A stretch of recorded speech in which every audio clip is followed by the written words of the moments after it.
कार्यक्रम के पुण्यार्जक हैं जयंती परिवार अलवर राजस्थान।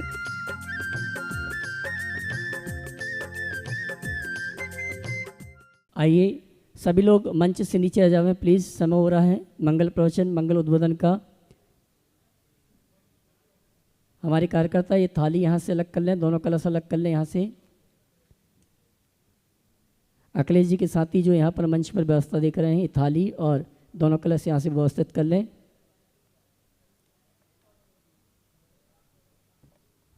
चलो ओम चलो, बहुत बढ़िया। चलिए बैठ जाइए सब लोग। ओ विधान की सूचना जी। ओम मंच खाली कीजिए। आशीर्वाद।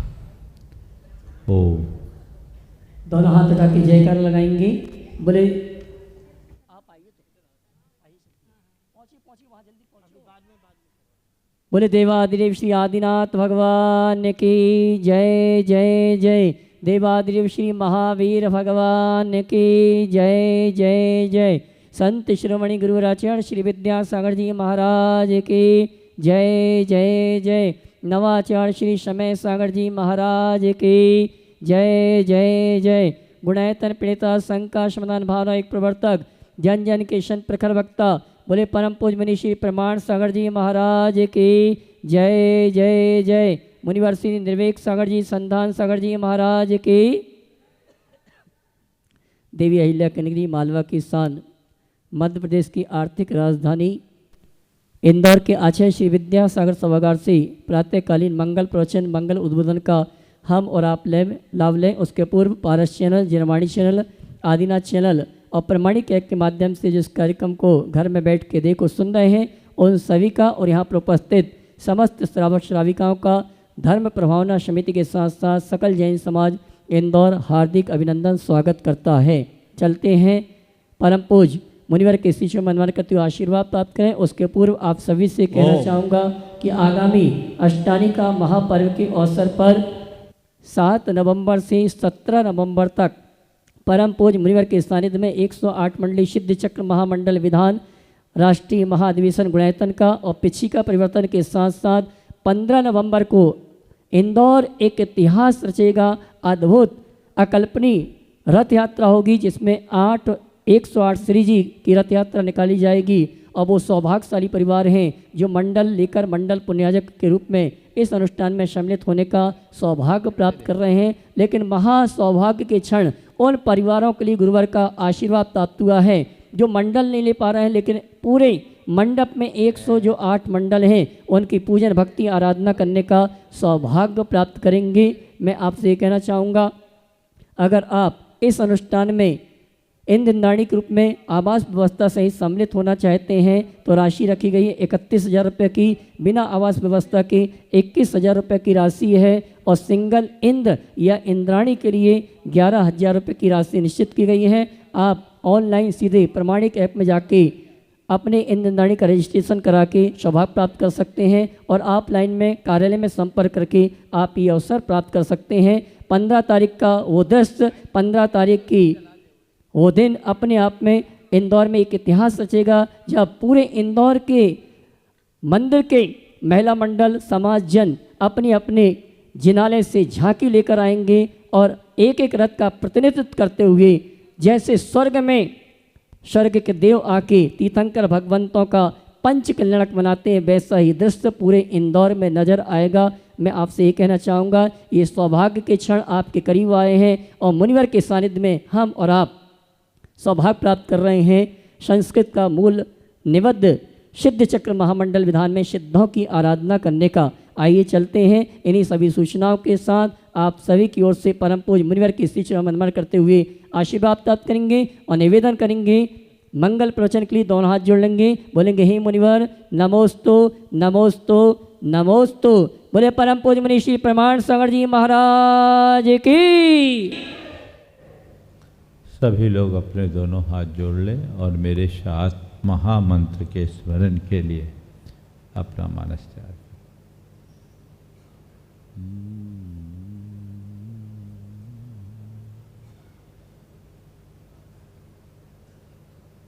नमो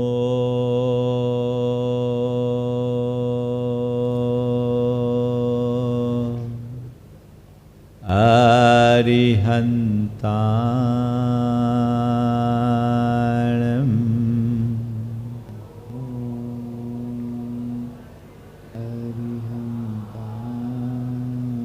एडमो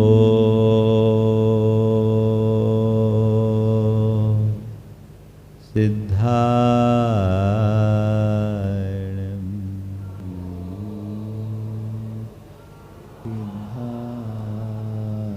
एडमो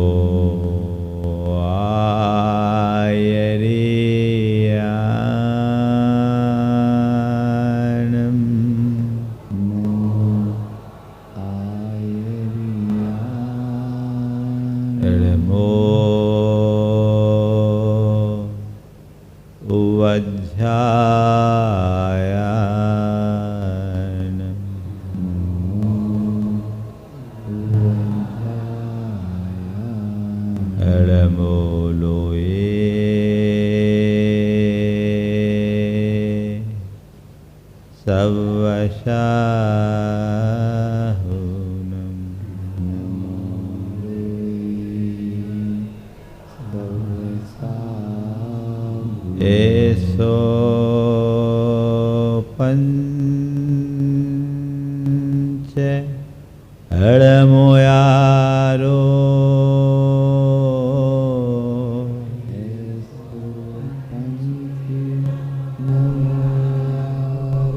सवपाव प्रणाशिनो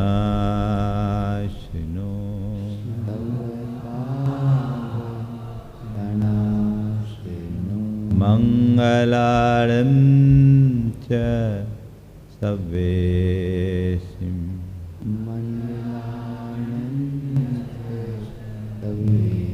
पढ़मं हो मंगलम।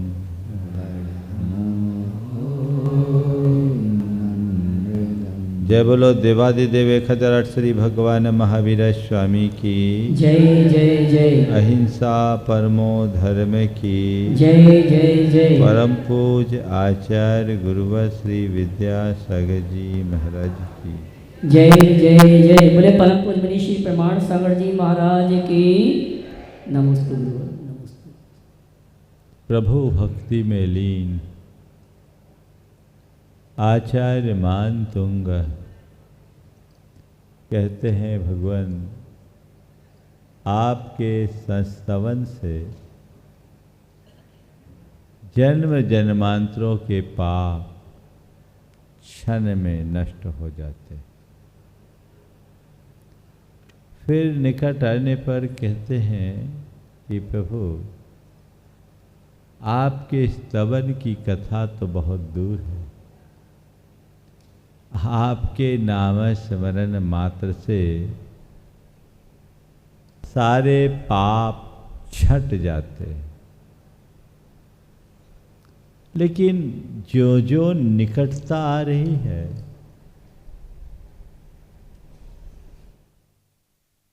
भगवान का महात्मा और अधिक प्रकट हो रहा है। अब आचार्य कहते हैं कि भगवान आपकी महिमा तो अद्भुत है। अब नाम लेने की भी बात नहीं, आपको देखने मात्र से, आपके दर्शन मात्र से जीवन तर जाता है। आप हो ही ऐसे, आपका रूप ही ऐसा है कि आपके रूप के अवलोकन मात्र से स्वरूप का बोध होने लगता है। अद्भुत है आपकी महिमा। और आज मैं आप सबसे 3 छंदों की बात करूंगा और इन तीनों छंदों में भगवान के रूप दर्शन की बात है, रूपावलोकन की बात है, रूप दर्शन से स्वरूप दर्शन की बात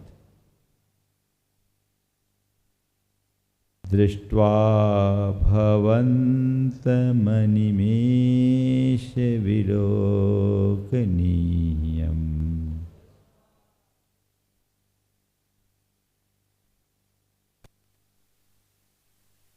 दृष्ट्वा भवन्तमनिमेषविलोकनीयम्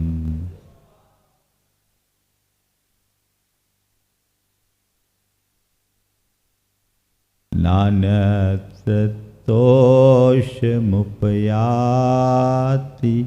जनस्य चक्षुः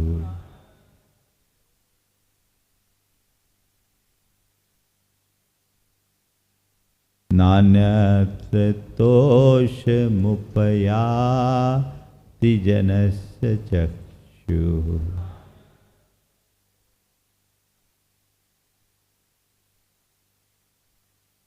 वित्वापयः शशिकरद्युतिदुग्धसिन्धोः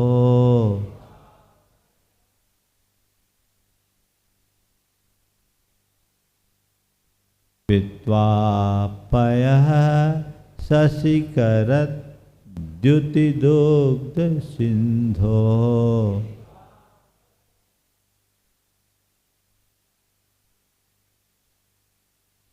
क्षारं जलं जलनिधे रसितुं कैचे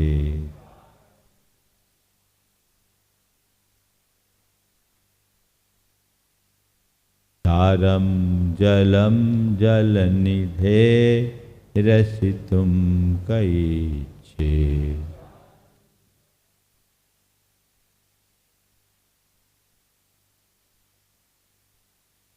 तेरे हे भगवान दृष्ट्वा भवन्तमनिमेष विलोकनीयम आपके अनिमेष विलोकनीय स्वरूप को दृष्ट्वा देखकर कैसा स्वरूप है भगवान का अनिमेष विलोकनीय कैसा अनिमेष विलोकनीय यानी अपलक देखते रहने वाला जिसको देखो तो बस देखते ही रह जाओ जिसके प्रति प्रेम होता है वो अचानक मिल जाए तो कैसा होता है एक बार देखते तो बस देखते ही रह जाते लगता बस देखते ही रहूं होता है भगवान भी ऐसे ही पहले छंद का अर्थ ले भवंतम अनिवेश विलोक नियम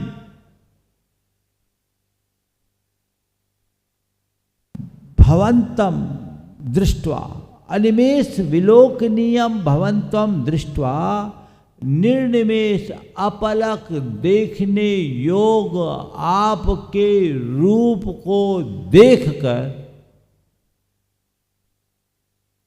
जनस्य चक्षु अन्यत्र तोषम न उपयाति नान्यत्र तोषम उपयाति जनस्य चक्षु जनस्य चक्षु मनुष्य की आंखें अन्यत्रम दूसरी जगह तोषम न उपयाति संतुष्ट नहीं होती आपको देखने के बाद और किसी को देखने की इच्छा ही नहीं होती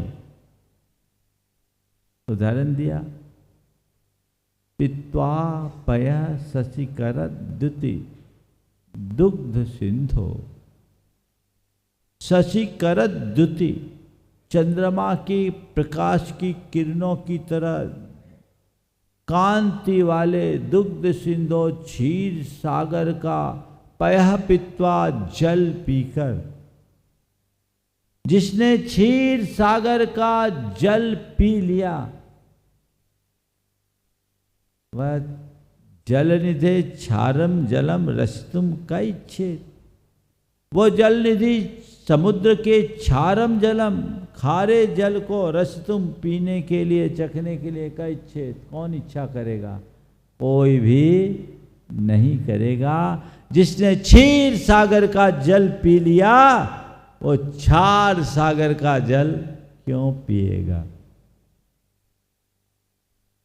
ये तो इस छंद का सामान्य अर्थ हुआ कि हे भगवान, आपके अपलक देखने योग्य स्वरूप को देख लेने के बाद मनुष्य की आंखें अन्यत्र संतुष्ट नहीं होती। मनुष्य की आंखें अन्यत्र संतुष्ट नहीं होती। ठीक वैसे ही जिसने क्षीर सागर का जल पी लिया, वो क्षार सागर का जल पसंद नहीं करता। अब इसमें कुछ विशेष बातें अभिव्यंजित हो रही है, उन्हें भी हमें पहले समझ लेना चाहिए। सबसे पहली बात, भगवान के इस स्वरूप का जो यहां वर्णन है, वो क्या कह रहे हैं? अनिमेष विलोकनीयम। ये अनिमेष विलोकनीयम क्या है? अपलक देखने योग, अनिमेष विलोकनीयम। वस्तुतः भगवान का रूप ही कुछ ऐसा है। हम जिसको देखने में थकते हैं तो उसमें पलक झपकते हैं, जिसको देखने के बाद किसी तरह का थकान न हो वो अनिमेष देखेंगे, किसी तरह की थकान नहीं। और इसे दूसरे अर्थ में देखें तो बाहर की चीजें आप इन आंखों से देख सकते हैं। अपने भीतर विराजमान प्रभु को देखना है तो हमें अनिमेष बनना होगा, अंतर्मुख होना होगा, तभी हम देख पाएंगे। एक रूप है और दूसरा स्वरूप है। हम लोग लोक में जिसको देखते हैं वो रूप दिखता है, पर भगवान के रूप में भी स्वरूप का बोध होता है। जिसके प्रति प्रेम होता है वह प्रेम हमें सहज रूप से खींचता है, उसे देखने की प्रबल इच्छा होती है और देखते हैं तो बस देखते ही रह जाते हैं और केवल देखने का जी होता है। लेकिन फिर भी हम लोगों के प्रति प्रकट प्रेम में थकते हैं, पर ये प्रभु प्रेम की बात है। लोक में यदि हमारे मन में किसी के प्रति प्रेम हो तो उस पर राग का कलंक लगता है, और भगवान के प्रति होने वाला जुड़ाव भक्ति का रूप लेता है।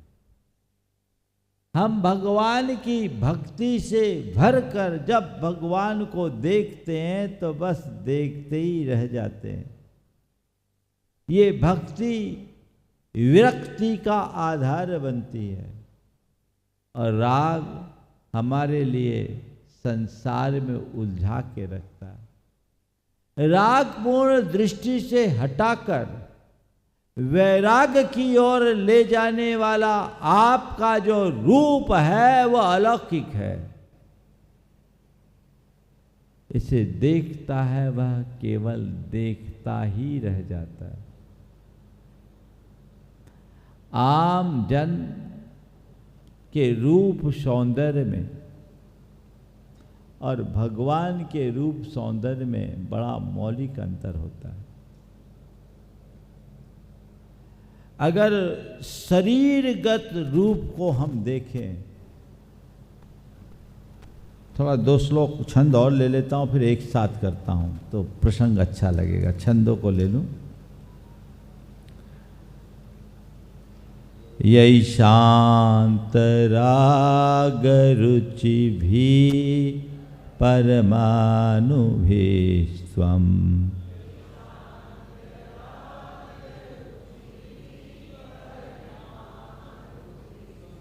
यही शांत राग रुचि भी परमाणुभिस्त्वम्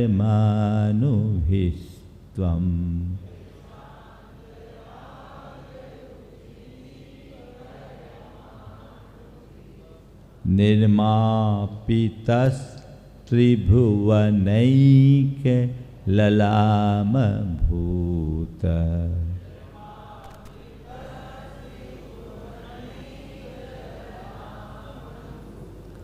निर्मापितस्त्रिभुवनैक ललामभूत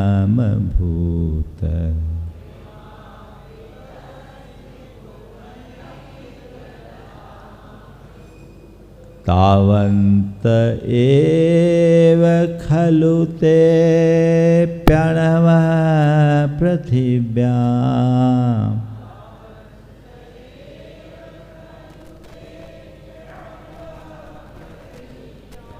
तावन्त एव खलु ते प्रणवः पृथिव्याम्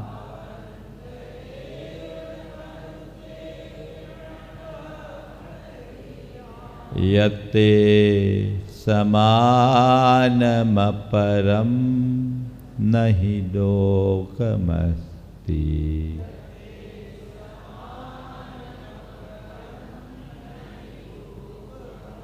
एक और ने वक्त्रम क्वते सुर नरोरग नेत्रहारी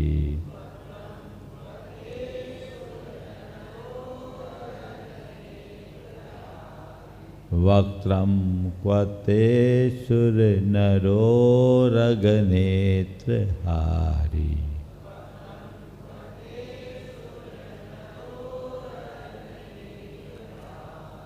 निःशेष निर्जित जगत् तृतीयोपमानम्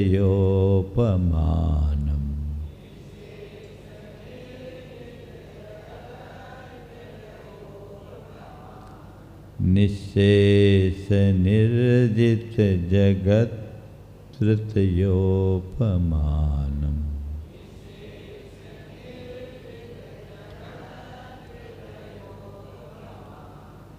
बिंबं कलंकमलिनं क्व निशाकरस्य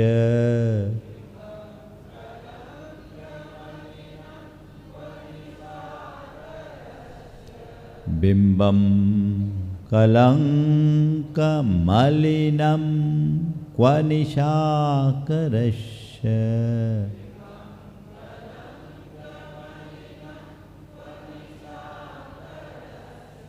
यद्वासरे भवति पाण्डुपलाशिकल्पम्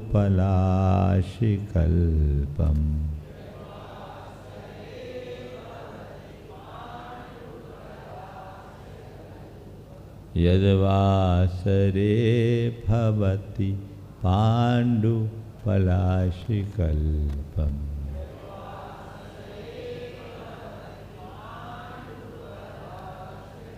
पहले छंद में कहा गया कि भगवान आपका रूप अनिमेष अवलोकनीय है और ऐसा है कि आपको देखने के बाद फिर और किसी को देखने की इच्छा शेष नहीं रहती। दूसरे छंद में कह रहे आखिर ऐसा रूप है क्यों?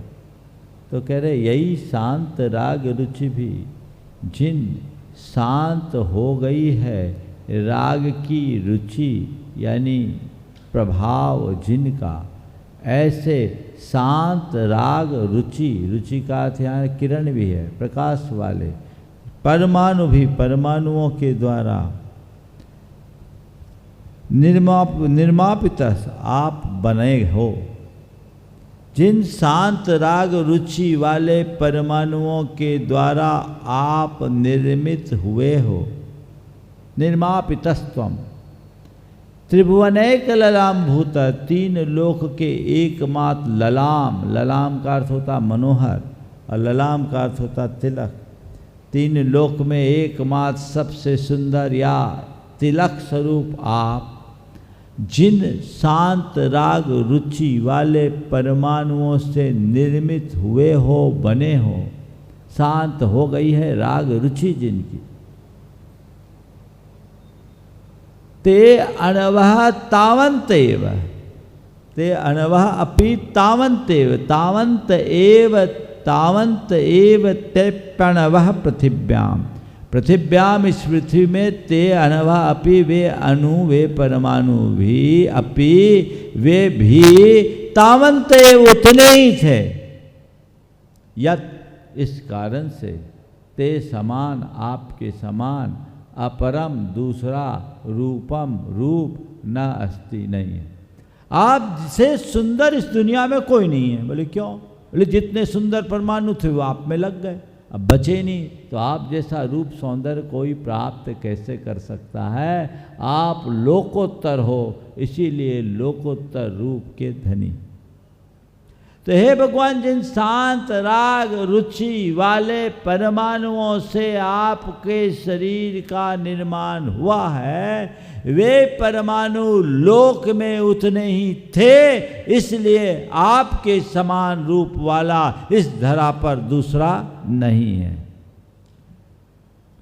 अब फिर तीसरा छंद है, उसमें आचार्य विभावना अलंकार में बात कर रहे हैं। विभावना अलंकार में कवि उपमेय के सामने अनेक उपमान रखता है, आप कैसे तुलना करता है, और तुलना करते करते उपमान को फीका कर देता, उपमेय को ऊंचा उठा देता। इसका नाम विभावना अलंकार। तो कह रहे सुर नरो रग ने, छंद पढ़ लिया ना हमने, सुर नरो रग नेत्रहारी वक्त्रम कते, ते वक्त्रम क्वा, आपका मुखमंडल कहाँ, कैसा मुखमंडल? सुर नर उरग यानी नाग कुमार, इनके नेत्रहारी, इनके नयनों को हर लेने वाला। सुर नर उरग नेत्रहारी देव नर मनुष्य, और उरग यानी नाग कुमारों के नेत्रों को हर लेने वाला। ते वक्त्रम का, आपका मुख कहाँ, कैसा? निशेष निर्जित जगत तृतीयोपमानम, जगत निश्चय, जगत तृतीयोपमानम निशेषम निर्जितम, जगत तृतीय उपमानम, तीन लोक के सारे उपमानों को निशेष रूप से जीत लेने वाला। निशेष निर्जित, सारे उपमान को जिसने जीत लिया, जिसके आगे सारे उपमान फीके पड़ जाते। कोई भी उपमा रखे आपके आगे फीका है। आपके आगे अगर मैं आपके मुख चंद्र को देखता हूं तो एक चंद्रमा सामने दिखता है, तो बिंबम कलंक मलिनम क्व निशाकरस्य, कलंक से मलिन निशाकरस्य बिंबम क्व, चंद्रमा का बिंब जिसमें कलंक लगाया, दाग धब्बा लगाया, लगता है ना, उस कलंक का चंद्रमा, कलंकित चंद्रमा का बिंब कहाँ? एक तरफ आपका मुख चंद्र, दूसरी तरफ ये चंद्र, बड़ा अंतर है। क्योंकि वो चंद्रमा भले सुंदर है लेकिन उसमें कलंक है। और इतना ही नहीं, यदवास रे भवति पांडु पलाश कल्पम, वो दिन में तो पीले पड़े हुए पलाश के पत्ते के समान हो जाता है। वो चंद्रमा भी आपके आगे फीका है। इस चंद्र से ज़्यादा तेज आपके मुख चंद्र का है। तो ये अद्भुत है, सारे उपमानों को आपने जीत लिया। इन तीनों छंदों में भगवान के अनिर्वचनीय रूप सौंदर्य का कथन है। तीर्थंकर परमात्मा लोकोत्तर रूप के धनी होते हैं। उन जैसा रूप किसी का नहीं होता, ये उनका जन्मातिशय होता है। और उनके रूप को जो देखता है वह उनका ही हो जाता है। लेकिन लोक में सुंदरता की दृष्टि से देखा जाए तो कामदेव भी बहुत सुंदर होता है। कामदेव में भी रूप सौंदर्य और भगवान में भी सुंदरता, बल्कि कामदेव से अधिक सुंदर भगवान होते हैं। लेकिन भगवान के रूप सौंदर्य की एक विशेषता होती है। बाकी अन्य का सौंदर्य शरीर की ओर आकृष्ट करता है, भगवान का रूप सौंदर्य स्वरूप सौंदर्य की ओर ले जाता है। रूप दर्शन से स्वरूप दर्शन की ओर बढ़ते हैं। शास्त्रों में लिखा गया, तीर्थंकराणाम रूपम वैराग जनकम स्यात् न तु रागादि वर्धकम।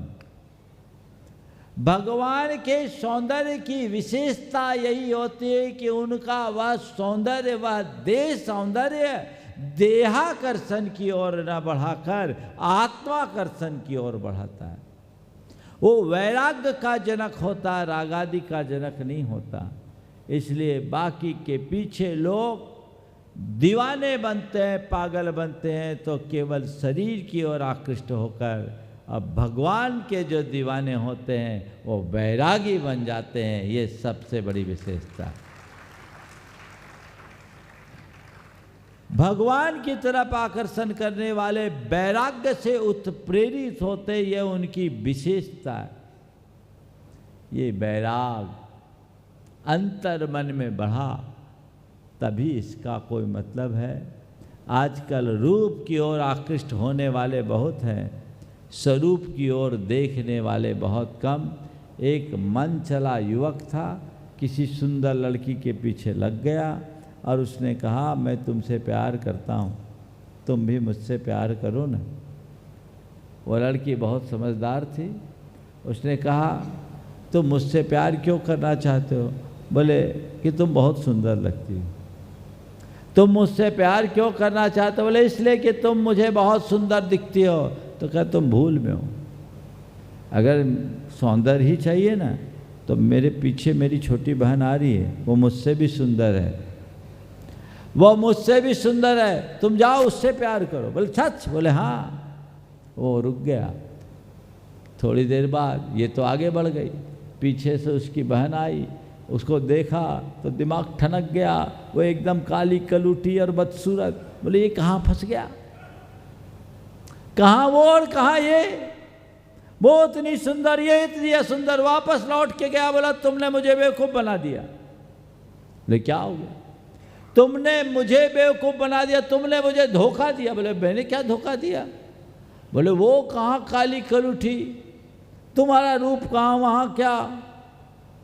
उसने कहा, एक चाटा खींच के दिया पहले तो, और कहा धोखा मैंने दिया या तुमने?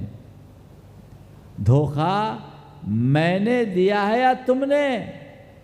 तुम मुझसे प्यार करते तो उसके पास क्यों जाते?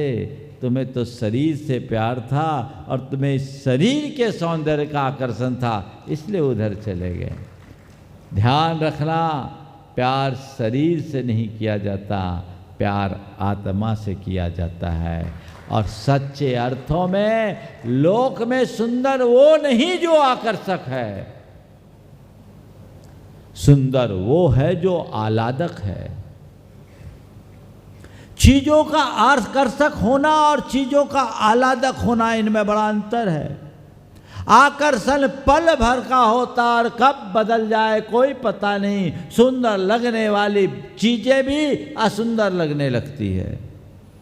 लेकिन आह्लाद यदि किसी से आंतरिक जुड़ाव होता है तो उत्तरोत्तर बढ़ता ही बढ़ता है। जहाँ देहाकर्षण है वहाँ मात्र आकर्षण है, और जहाँ आत्मानुराग है वहाँ आह्लाद है। भगवान का स्वरूप आह्लाद वर्धक है, उसमें केवल आकर्षण नहीं आह्लाद भी है।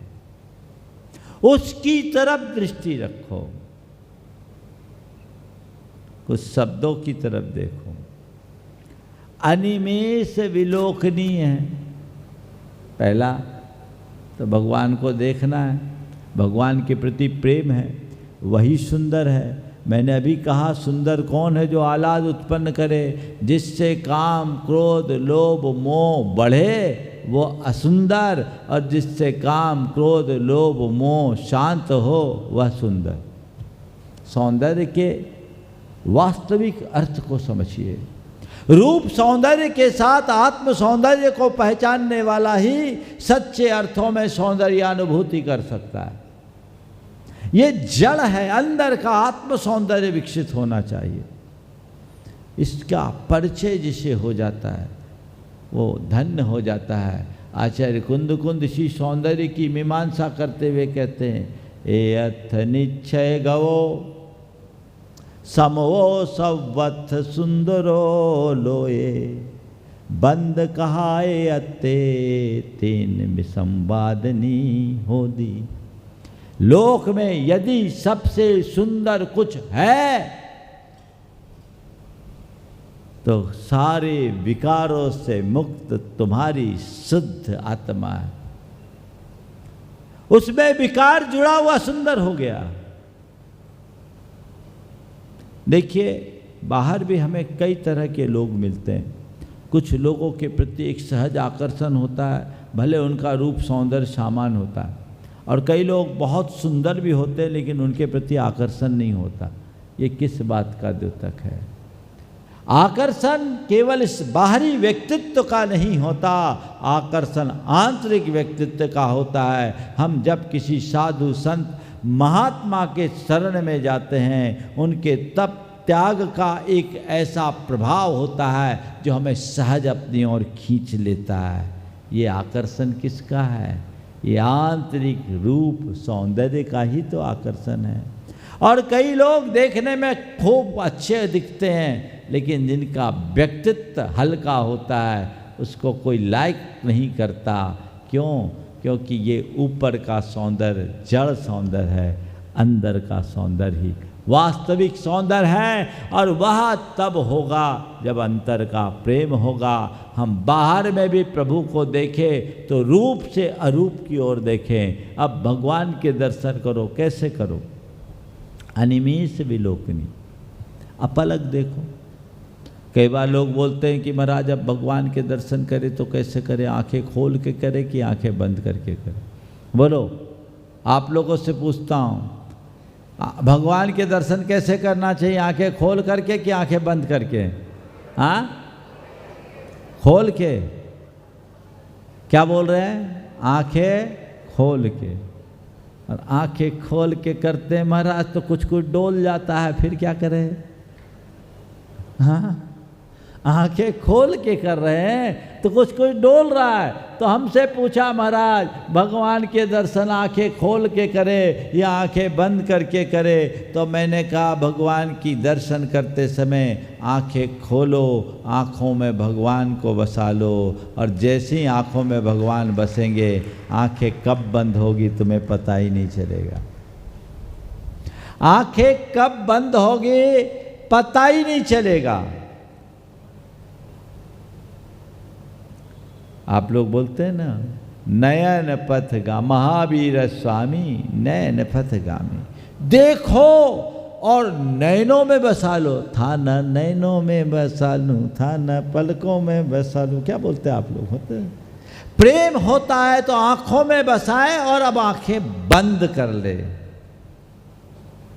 फिर बाहर न निकले, फिर कुछ आए नहीं, बस जाए, हृदय में ले आओ। कबीर दास जी ने बहुत अच्छी बात कही।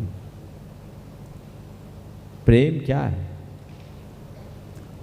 नैनन की करी कोठरी पुतली पलंग बिछाए। नैनन की करी कोठरी पुतली पलंग बिछाए, और पलकन की चिक डार के प्री को लियो रजाए। क्या बात कही! अपने प्रभु को पाना है, रिझाना है तो क्या करो? आँखों की कोठरी में, कोठरी कौन सी बनी? आँख की। नैनन की करी कोठरी पुतली पलंग बिछाए। अपने पुतली की पलंग को में बिछा लो, पलंग बिछा लो, वहाँ बिठा लो, पुतली पलंग बिठाए, पुतली की पलंग में बिठा लो, और बिठाने के बाद क्या करो? अब किसी से प्रेम करना है तो सबके सामने प्रेम थोड़ी किया जाता है। दरवाज़ा बंद कर लो ताकि कोई दूसरा खलल न डाले, तो पलकर की चिक डाल के पी को ले रिझाए। आंखों की पुतली बंद कर लो, पलकों को बंद कर लो, पुतली में हृदय में भगवान को विराज लो, तो अनिमेष विलोक नियम नयन पथगामी बना लो। फिर एक बात कही, पित्वा पयः शशिकर दुति दुग्ध सिंधो क्षारम जलम जल निधे रस तुम कहिच्छे। कोई क्षीर सागर का जल पी ले तो क्षार सागर का जल क्या पिएगा? कोई नहीं पिएगा। भगवान जो आपके रूप दर्शन का अनुभव कर ले, जिसने आपका दर्शन कर लिया, अब उसे और किसी के दर्शन की तो इच्छा ही नहीं होती। एक बार एक व्यक्ति ने चक्रवर्ती का खीर खा लिया, सौभाग्य मिल गया चक्रवर्ती के यहाँ खीर खाने का। मालूम है चक्रवर्ती कैसी खीर खाता? पता है? 1,00,000 गायों का दूध 1,000 गायों को पिलाया जाता है। क्या हुआ? 1,00,000 गाय का दूध 1,000 गाय को पिलाया जाए, उस 1,000 गाय का दूध 100 गाय को पिलाया जाए, उस 100 गाय के दूध से जो खीर बनाई जाए उसे चक्रवर्ती खाए, कैसा स्वादिष्ट होता होगा बोलो। चक्रवर्ती की तो महिमा ही निराली। बताओ, 1,00,000 गाय का दूध 1,000 गाय को पिलाया, 1,000 गाय का दूध 100 गाय को पिलाया, उससे जो दूध निकला उससे खीर बनाई, वो खीर चक्रवर्ती खाता। और ऐसा खीर कोई खा ले, हाँ, फिर तो क्या होगा? तो उसको चक्रवर्ती का खीर खाने को मिल गया। अब उसके बाद कहीं उसको बढ़िया से बढ़िया खीर खिलाए, बोले वो खीर नहीं जो मैंने वहां खाई थी, वो खीर है ही नहीं जो मैंने वहां खाई थी, ये स्वाद ही नहीं लगता है ना। तो जैसे क्षीर सागर का दूध पी लेने वाले को, जल पीने वाले को क्षार सागर का जल पसंद नहीं आता। प्रभु आप क्षीर सागर के समान हो, आपके दर्शन के बाद अब और किसी का दर्शन तो प्रिय लगता ही नहीं है, कोई अच्छा नहीं लगता, कोई रास नहीं लगता। अब इसे थोड़ा एक प्रतीक में भी लो। संसार के सारे आलम्बन क्षार सागर के समान, भौतिक सुख की जो अनुभूति है वो क्षार सागर के समान है। थोड़ी देर की अनुभूति होती है। समुद्र में जो लोग तैरते हैं, नहाते हैं, नहाते समय अच्छा लगता है कि नहीं लगता? नहाने का तो अनुभव होगा ही आप लोगों को, है ना। तो नहाते हैं तो उस वक्त तो अच्छा लगता, बाद में खाज होती, खुजाते हैं, स्किन में इन्फेक्शन भी हो जाता है। ये है ही संसार का सुख, ऐसी क्षार सागर में अवगाहित होने जैसा है, जो अल्पकालिक सुख है और अधिक काल दुख देने वाला है। लेकिन परमार्थ का सुख क्षीर सागर की तरह है, जो भीतर बाहर हमें तर कर देता है, आनंद से भर देता है। इसलिए जिसने आपको जान लिया, आपको पा लिया, अब उसको और कुछ अच्छा नहीं लगता। फिर कह रहे आपके जितने परमाणु थे वो उतने ही थे। इसमें भी देखो, यही शांत राग रुचि भी परमाणु भिस्त्वम निर्मापितः। शांत और राग रुचि, राग की किरणें जिसमें फैल रही है, शांत है, शांति को देने वाली, राग की किरणें जिसमें फैल रही है, जिसमें अधिक चमक है, कांति है, प्रकाश है, ये अर्थ तो हम लेते हैं। लेकिन दूसरा अर्थ है, जिनके दर्शन मात्र से राग रुचि शांत हो जाए, क्या? राग रुचि शांत हो जाए, संसार का आकर्षण क्षीण होने लगे। राग शांत होगा तो द्वेष भी शांत हो जाएगा। वीतरागता की तरफ आकर्षण होने लगे। हे भगवान, आप तो राग रुचि को शांत करने वाले हो, और आपका दर्शन करने के बाद अब और किसी के दर्शन का जी नहीं होता। ऐसा भाव आना चाहिए और हृदय में आनंद भरना चाहिए। वो आनंद भरे तभी कोई बात है, और नहीं तो केवल बात ही बात है। और फिर क्या करें? वक्तम क्वते सुर नरो रग नेत्रहारी, सबके नयनों को हर लेने वाले, चुरा लेने वाले। बताओ, आंखें कोई चुराता है? हाँ, आंखें कोई चुरा के ले जाता है, निकाल के ले जाता है क्या? नहीं। फिर भी एक कथन है, आंखें चुरा लेना यानी बस देखने के बाद देखते ही रह जाना, जिसे देखा उसका ही हो जाना, अंदर से आनंद मग्न हो जाना, ये परिणति। भगवान के दर्शन तो आप लोग रोज करते हो। कभी ऐसा लगा कि भगवान हमारे नैनों में बसे हैं? कभी ऐसा लगा कि भगवान ने मेरे नैनों को हर लिया? संभवतः नहीं लगा हो। हाँ, कभी कभी, कभी कभी क्यों, रोज क्यों नहीं? हकीकत ये है कि भगवान के पास जाने के बाद भी भगवान के दर्शन कर कहाँ पाते हैं। जिस दिन भगवान के पास जाकर भगवत्ता का एहसास करेंगे तभी भगवान के दर्शन होंगे, और भगवान के दर्शन होते ही हृदय आनंद से भरेगा, चित्त हर्षित होता है, मन में एक अलग आनंद की अनुभूति होती है। ऐसा लगता है जैसे धन्य धन्य धन्य धन्य हो गया।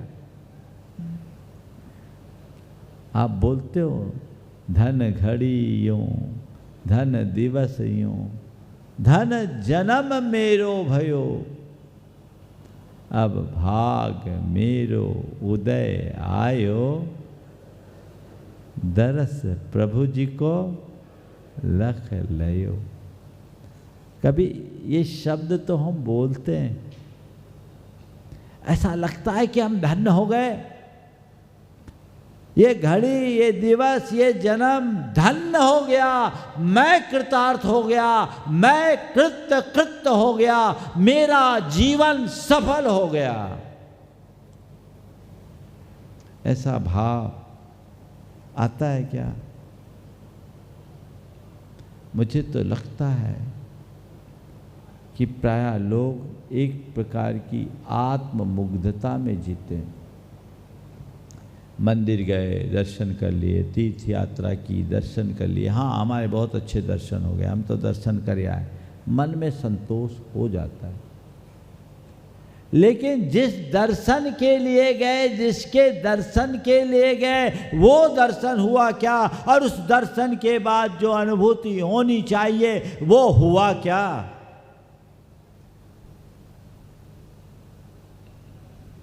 अगर वो हो जाए तो फिर तो कुछ कहने की बात ही शेष नहीं रहेगी।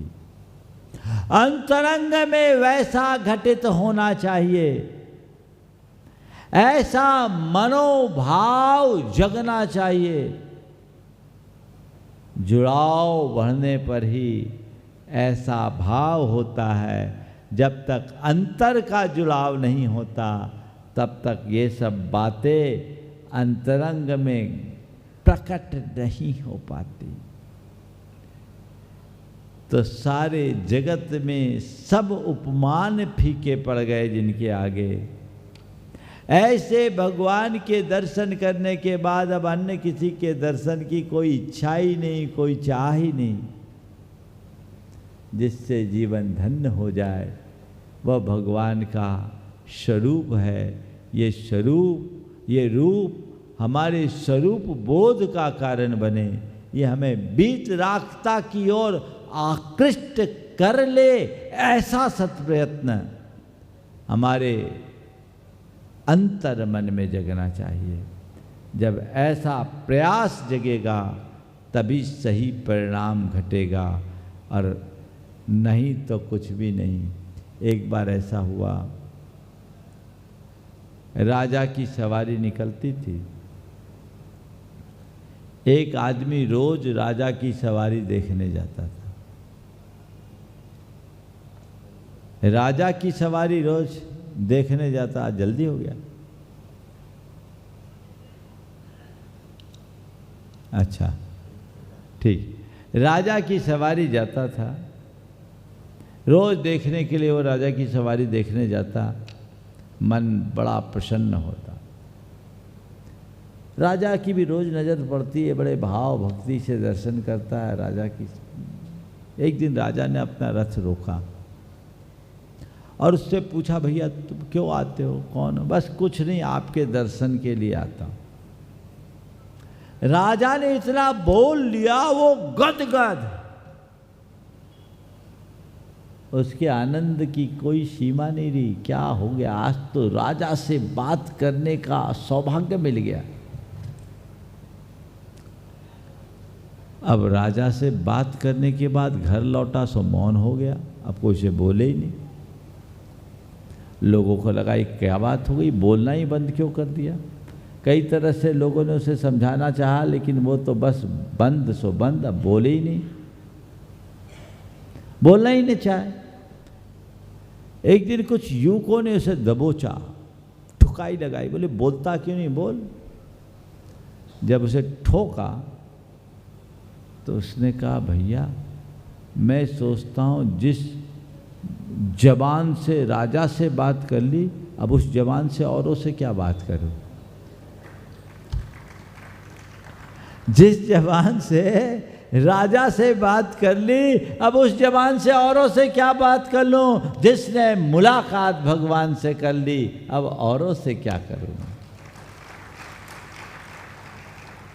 किसी ने बड़ी सार्थक पंक्ति लिखी, तेरी सूरत से मिलती नहीं किसी की सूरत है, तेरी सूरत से मिलती नहीं किसी की सूरत है, मैं जहाँ में तेरी तस्वीर लिए फिरता हूँ, तुम्हारी सूरत के समान और किसी की सूरत नहीं, आप धन्य हैं। तो ऐसे भगवान की आराधना में हम यूं ही लीन होते रहें। बंधुओं, आने वाले अष्टानिका में ऐसी प्रभु आराधना का मंगल अवसर आप सबको विशेष रूप से प्राप्त होने जा रहा है। सिद्ध चक्र महामंडल की महिमा आप सबको पता है, और इस मंडल में जिन्हें भी भाग लेने का अवसर मिल रहा है वे सब भाग्यशाली हैं। और जिन लोगों को अभी तक अवसर नहीं मिला, कमेटी ने कुछ और लोगों के लिए अवसर प्रदान कर दिया है। कमेटी ने अपनी उदारता प्रदर्शित की है, तो आप अपनी तत्परता दिखाइए और जल्दी से आकर उस अवसर का लाभ उठाइए जो आपके जीवन में दिव्यता का संचार कर सके और जीवन को आनंद से भर सके। एक बात और कहना चाहूँगा, आप लोगों को भक्तामर का आनंद आ रहा है कि नहीं आ रहा है? आ रहा है। तो ये आनंद अकेला लेना चाहते हैं कि आप चाहते हैं कि इस आनंद में और लोग भी सहभागी बने? हाँ, तो आज 13 छंद तो हो गए, लगभग 1/4। आप लोगों को चाहिए कि प्रत्येक व्यक्ति और लोगों को इसकी जानकारी दे और कहे आओ भक्तामर की विवेचना सुनना है तो आनंद लो। आप खुद बोले सुने और औरों को प्रेरणा दे जो प्रत्यक्ष यहाँ आकर ले सके। इस कार्यक्रम के पुण्यार्जक हैं जयंती परिवार अलवर राजस्थान।